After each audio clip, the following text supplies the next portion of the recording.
Pengelola kantin sama sekali tidak menyangka apa yang akan ditemukannya. Saat keributan terjadi, pakaian Pak Saleh yang berjualan makanan itu tersobek hingga memperlihatkan punggungnya yang penuh tato. Seketika wajah pengelola kantin berubah pucat.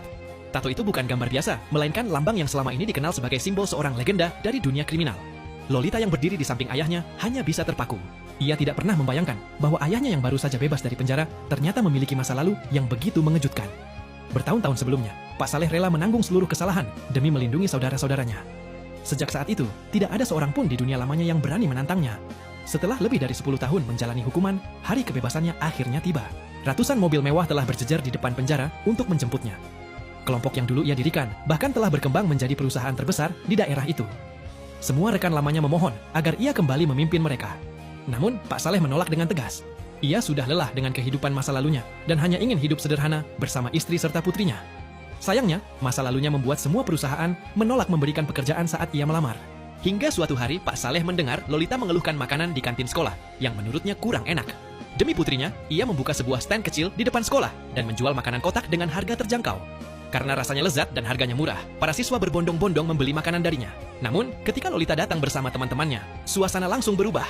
Teman-temannya mulai mengejek karena mengetahui ayah Lolita pernah dipenjara. Rasa malu membuat Lolita melampiaskan semua kemarahannya kepada sang ayah. Dengan tenang Pak Saleh menjelaskan bahwa ia berjualan hanya karena ingin memastikan putrinya bisa menikmati makanan yang lebih baik. Sayangnya, Lolita sedang dipenuhi emosi sehingga tidak mau mendengarkan sedikit pun penjelasan ayahnya.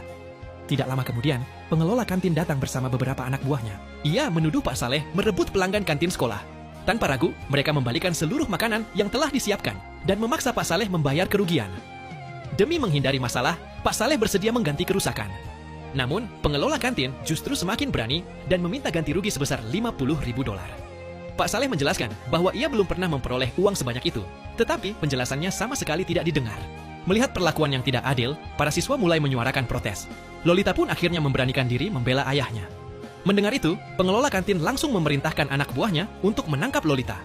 Pada saat itulah ekspresi Pak Saleh berubah. Ia bisa menerima penghinaan terhadap dirinya sendiri, tetapi ia tidak akan membiarkan siapapun menyentuh putrinya. Sayangnya, peringatan itu dianggap angin lalu. Pengelola kantin tetap memerintahkan anak buahnya menyerang. Dalam sekejap, Pak Saleh bergerak dengan sangat cepat dan berhasil menjatuhkan beberapa orang sekaligus.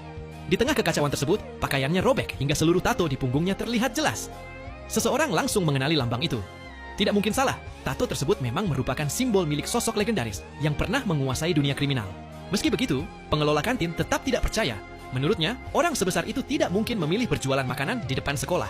Untuk membuktikan dugaannya, ia memotret tato tersebut, lalu mengirimkannya kepada orang-orang dari perusahaan besar yang dulu didirikan Pak Saleh.